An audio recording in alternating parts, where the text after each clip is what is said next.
Pode achar, invocar enquanto está perto. Aleluia. Porque nós estamos vivendo época muito avançada na questão da apostasia da fé. Estamos vivendo em época muito avançada, onde nós vemos que Mateus 24 se cumpre a cada instante das nossas vidas. É guerra, rumor de guerra, pai contra filho, irmão contra irmão, nação contra nação. A Bíblia nos revela que cada segundo que se passa na face da terra, nós temos a convicção de que a glória do Senhor vem manifestando no meio do povo, no meio da igreja, para que a igreja tenha um despertamento espiritual. Isaías vem relatando, aleluia, no verso 6, aleluia, verso 6, aliás, capítulo 9, no verso 6, e diz assim: porque um menino nos nasceu, um filho se nos deu, o principado está sobre os seus ombros, e se chamará o seu nome maravilhoso, Conselheiro, Deus forte, Pai da eternidade, Príncipe da paz. Este é o nosso Senhor que morreu no Calvário. Quando Jesus veio cumprir a sua missão na face da terra, que o homem pecou, nós vemos que o homem lá no Éden havia escolhido fazer a própria vontade, havia escolhido satisfazer a sua carne e desagradar ao seu Deus.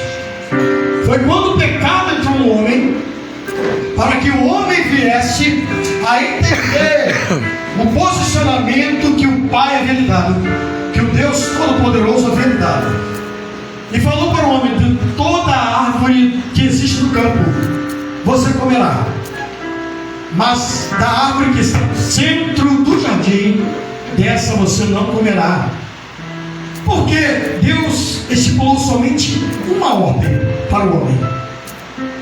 Porque o homem, para atender à obediência de tantos chamados, de tantas ordens, de tantos decretos, o homem é falho. Já nascemos da natureza falha, a natureza que não correspondia em obedecer. Mas Deus só havia dado uma ordem, um mandamento, e mesmo assim o homem desobedeceu. E nós vemos que no decorrer desses anos, desde Adão até os nossos dias, passamos por muitas gerações essas que pereceram.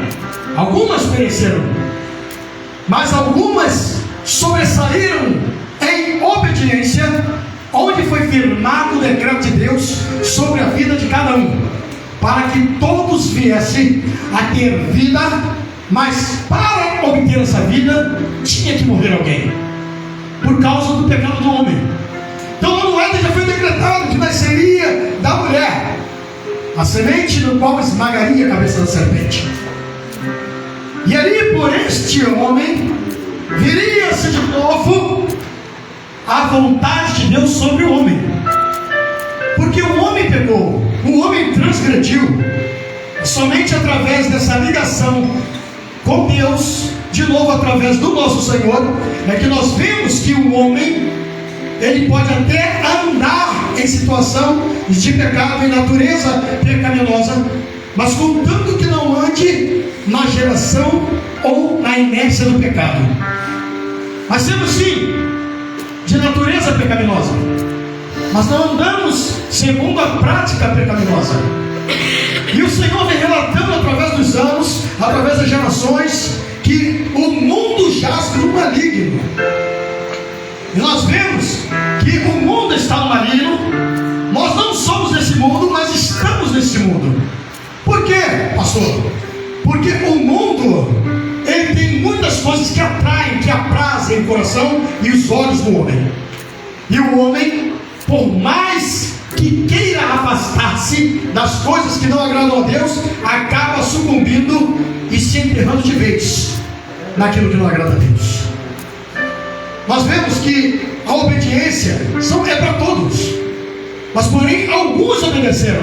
Abraão obedeceu, ouviu a voz de Deus e obedeceu e foi próspero, porque Deus havia falado para ele: Abraão, sai do meio da tua parentela, vai para uma terra que eu te enviarei, te mostrarei, e lá te farei um homem grande, pai de multidões, pai de nações.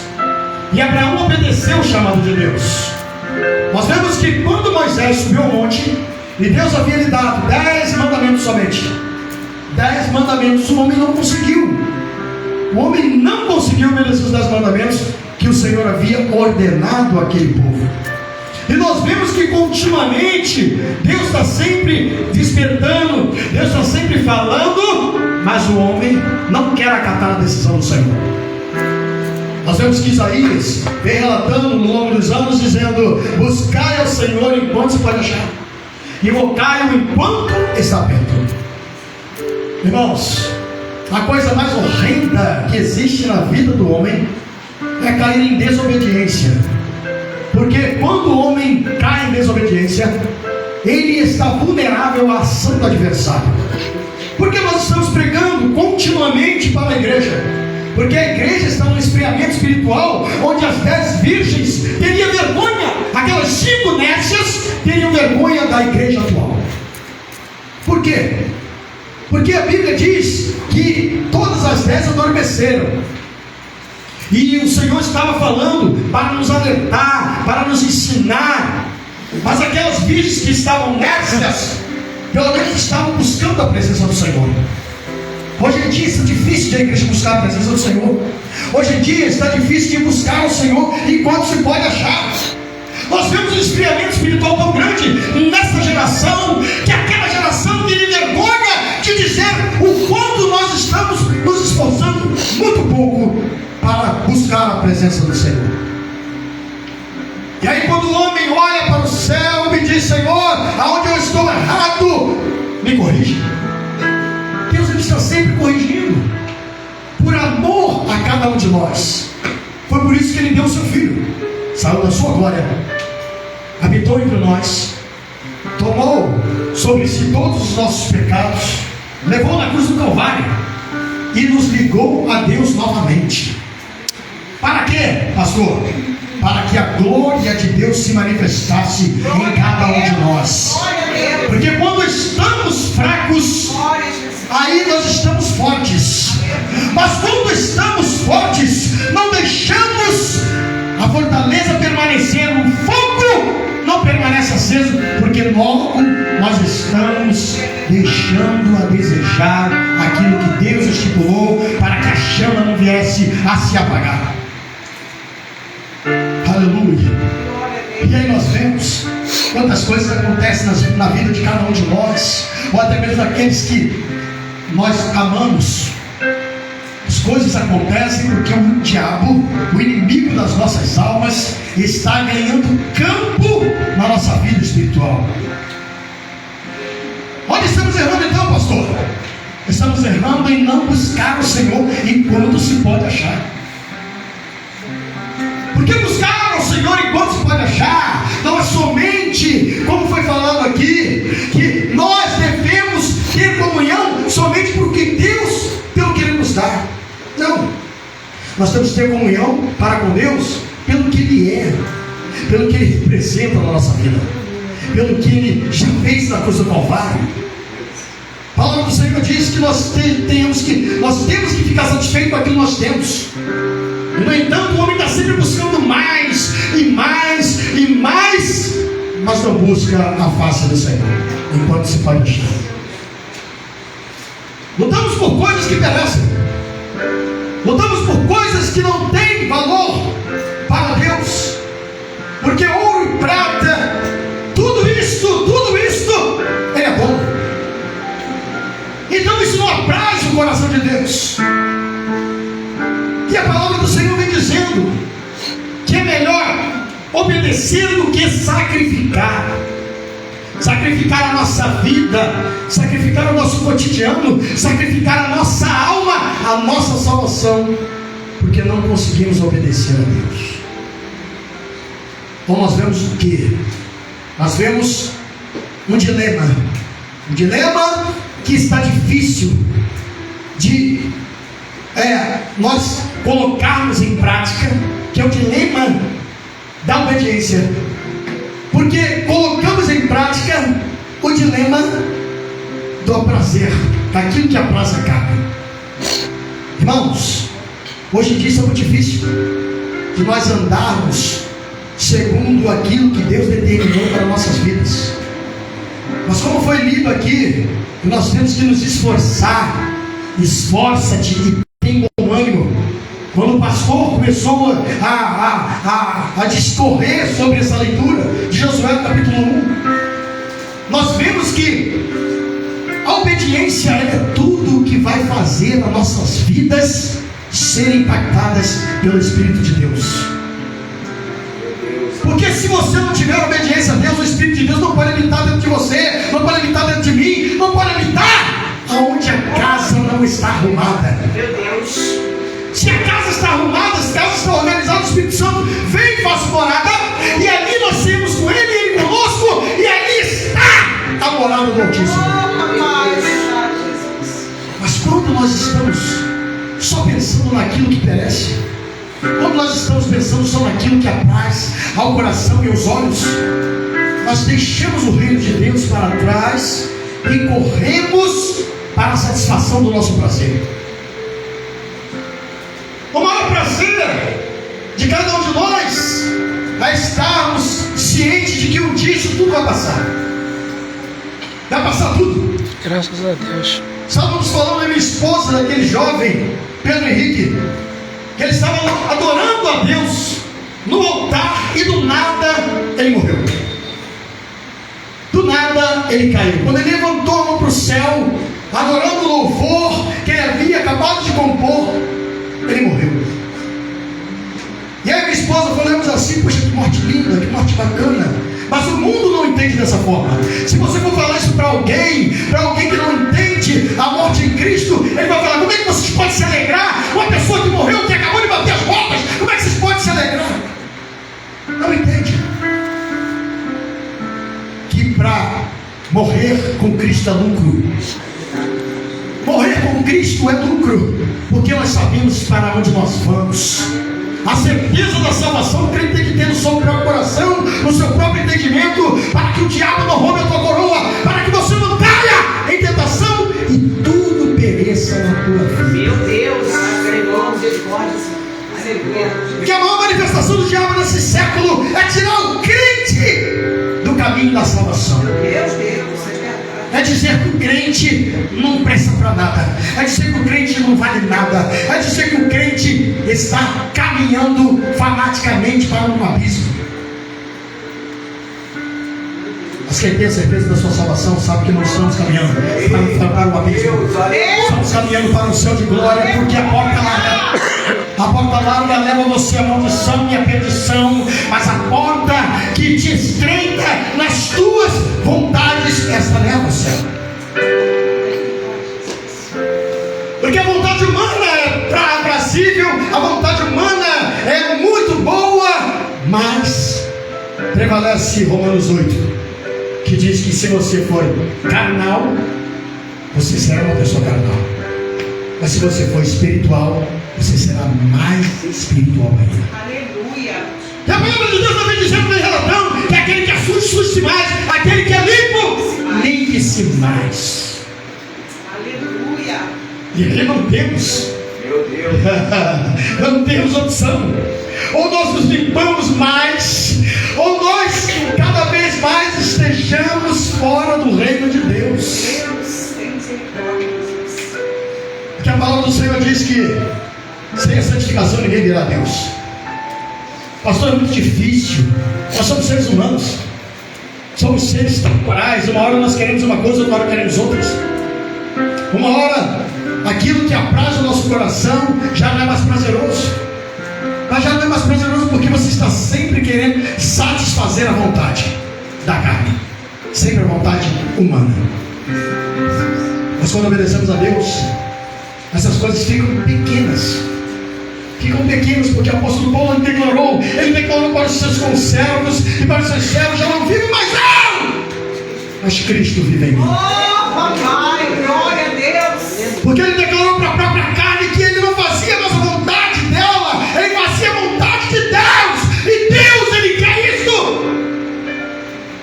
Deus, ele quer que nós estejamos cada vez mais fazendo a sua vontade, não fazendo a vontade que merece, mas aquela vontade que amontou a tesouro no céu.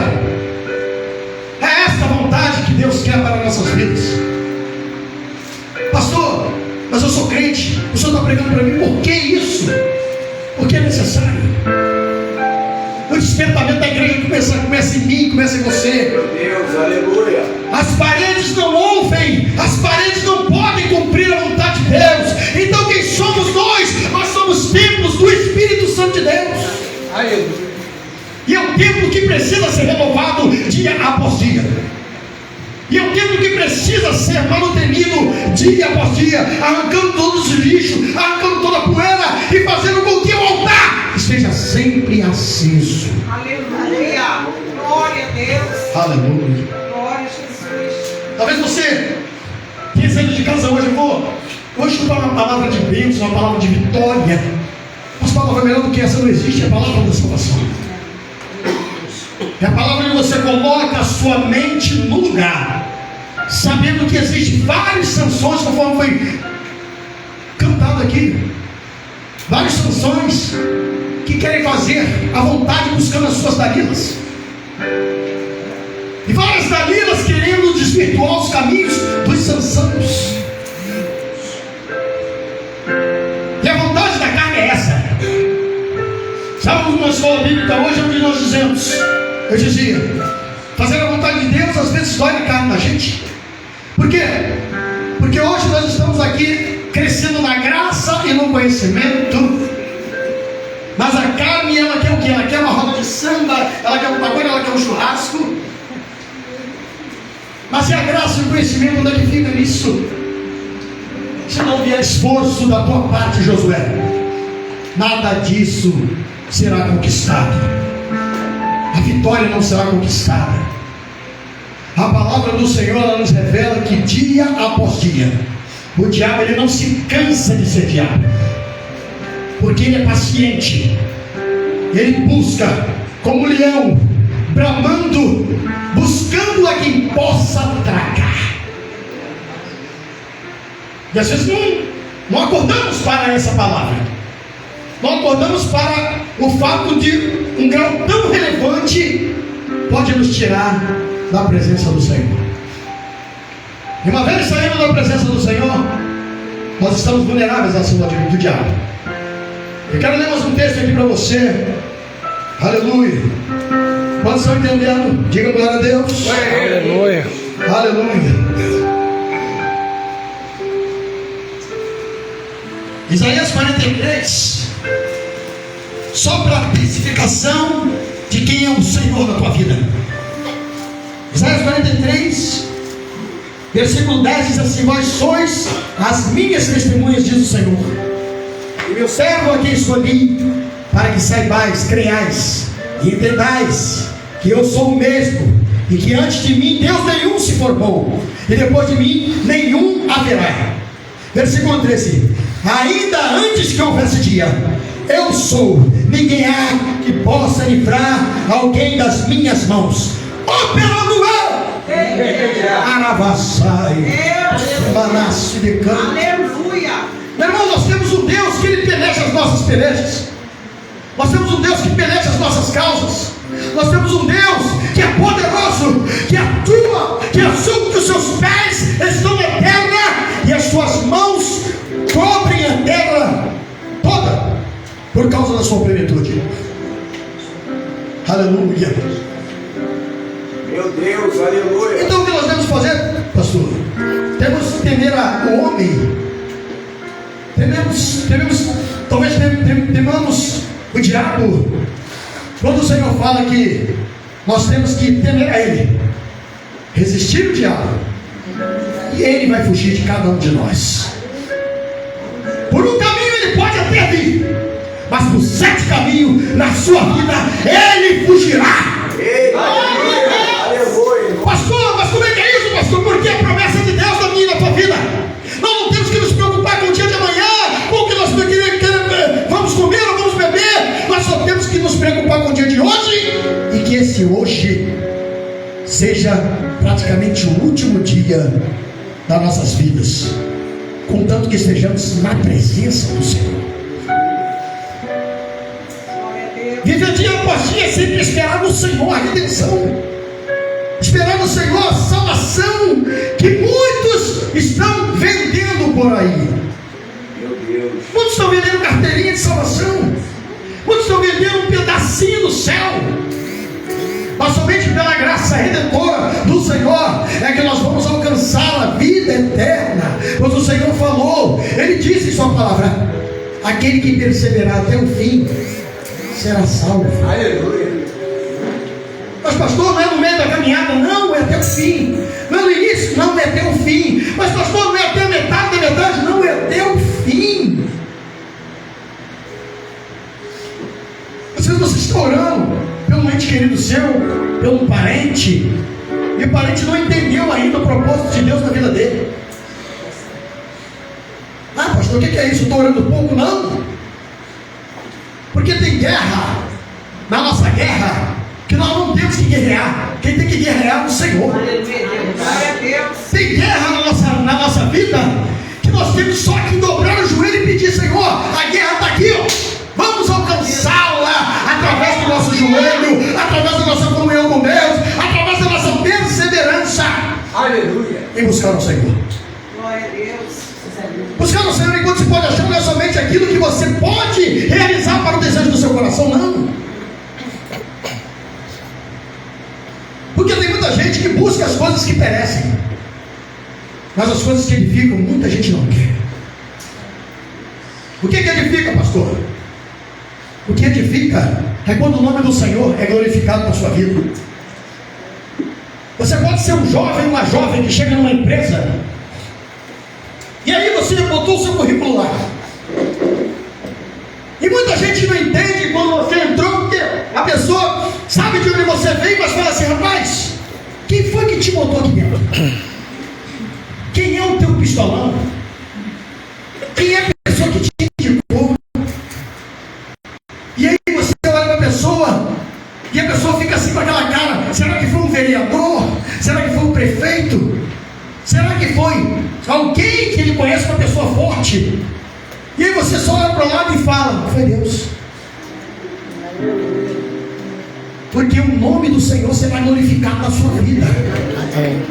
Você não vai se preocupar com quem vai te dizer ou vai te indicar, com quem vai falar para você para ir ou para deixar de ir. Você só vai se preocupar com aquele que te chamou, para que o nome dele for se glorificado na sua vida. E você olha e você fala: foi Deus. E as pessoas olham assim: olha só, é Deus na vida dele, porque não é possível. Esse cara não tem relacionamento com ninguém. Esse cara, poxa, nunca chegou aqui para a gente saber quem é ele. E no entanto ele está num grau alto aqui na empresa. Mas por que foi Deus? É Deus. É Deus é quem glorifica o nome dele na sua vida. Aleluia, glória a Deus. E vai continuar sendo assim. Eita. Aleluia, aleluia. José, quando foi vendido, ele não tinha expectativa nenhuma. Mas quando seus irmãos viram que o sonho dele se cumpriu perante a sua face, todos viram que era Deus na vida de José. Aleluia. E o sonho de José se realizou, porque haviam ali 12 feixes de trigo. Todos eles se prostraram perante a José. Aquele sonho se cumpriu quando eles viram quem era o governador do Egito. E eles viram que realmente não era um mero sonho, era o propósito de Deus na vida dele. E assim será o propósito de Deus na minha, na tua vida. Aleluia. Pode o diabo se levantar, pode todo o inferno se levantar, pode toda a potestade se levantar, mas quando Deus quer cumprir o seu propósito, não tem ninguém que pare. Operando Deus, quem impedirá? Aleluia. Ela amassar e cantará. E é assim que acontece nas nossas vidas. Meu Deus, aleluia. Porque quando somos obedientes, Glória a Deus. temos tudo de Deus. Mas quando desobedecemos, ficamos à mercê da nossa vontade, à mercê das nossas perspectivas. E aí vem a ansiedade, e aí vem a angústia, e aí vem a decepção. A decepção é a pior coisa dela, a pior das delas. De todos esses vales, a pior coisa é a decepção.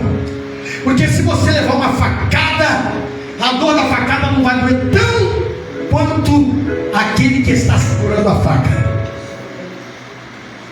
Então o negócio não é a dor da facada, a dor é de quem está segurando ela. E essa dor é uma decepção tão grande que você às vezes não consegue se erguer novamente, porque você não esperava de quem queria te dar aquela facada. Uma pessoa que você considerava muito, um irmão, um amigo, aquele que não nasceu das mesmas entranhas da sua mãe, mas é aquele que você mais considerava que o seu próprio irmão. Essa dor é uma dor indescritível. Aleluia.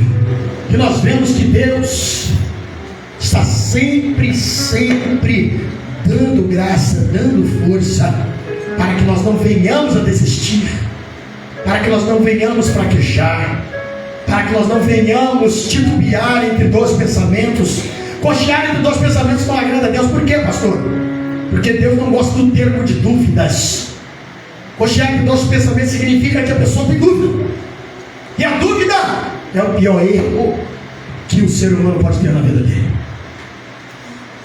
E quando sabemos quem peleja as nossas causas, quem é que luta as nossas pelejas, nós não temos que temer as aflições, não temos que temer a calúnia, a angústia, a fofoca, a mentira, não temos que temer nada disso. Nós só temos que orar a Deus: Senhor, me justifica. E o Senhor, com todo o seu aparato espiritual, vem te justificar. Glória a Deus, cara. Aleluia.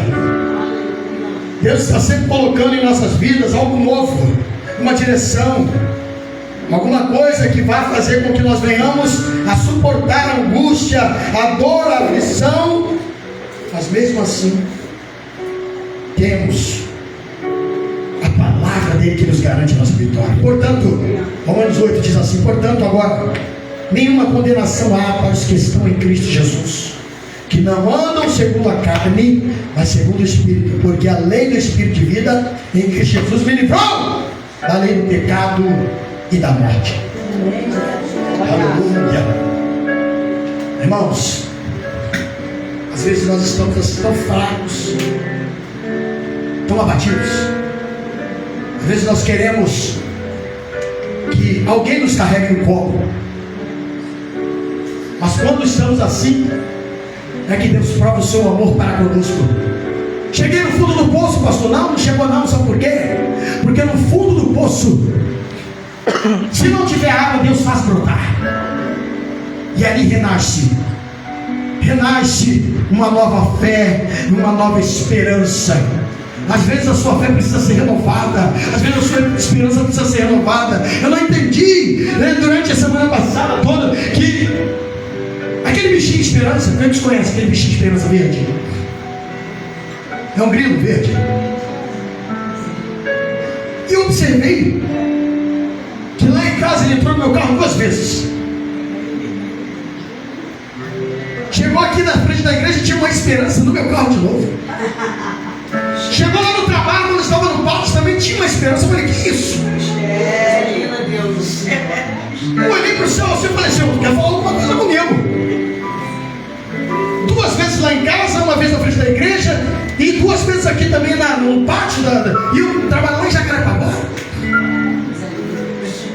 Eu falei: Senhor, para renovar a minha esperança, a minha força, então renova a minha esperança, renova a minha força, porque eu estou aqui para fazer a tua vontade, eu não estou aqui para fazer a minha, porque eu quero obedecer a tua palavra. Oh, aleluia. E é nesses pequenos detalhes que nós vemos o cuidado de Deus. É nas pequenas coisinhas que a gente vê o cuidado de Deus. Eu falei: meu Deus, eu até tirei, ia voar aqui na frente da igreja da minha filha. Esperança. Eu lá tirei pelo carro, botei e falei: vai para a árvore, minha filha, vai lá. Renova a esperança de uma vida que precisa ser renovada. Aleluia. E aí lá no trabalho também 2 vezes a esperança. Aquele bichinho verde. Jesus, é alguma coisa que o Senhor tem. Então estou aqui, Senhor. Eis aqui o teu servo. A minha esperança precisa ser renovada. Eis aqui o teu servo. Aleluia.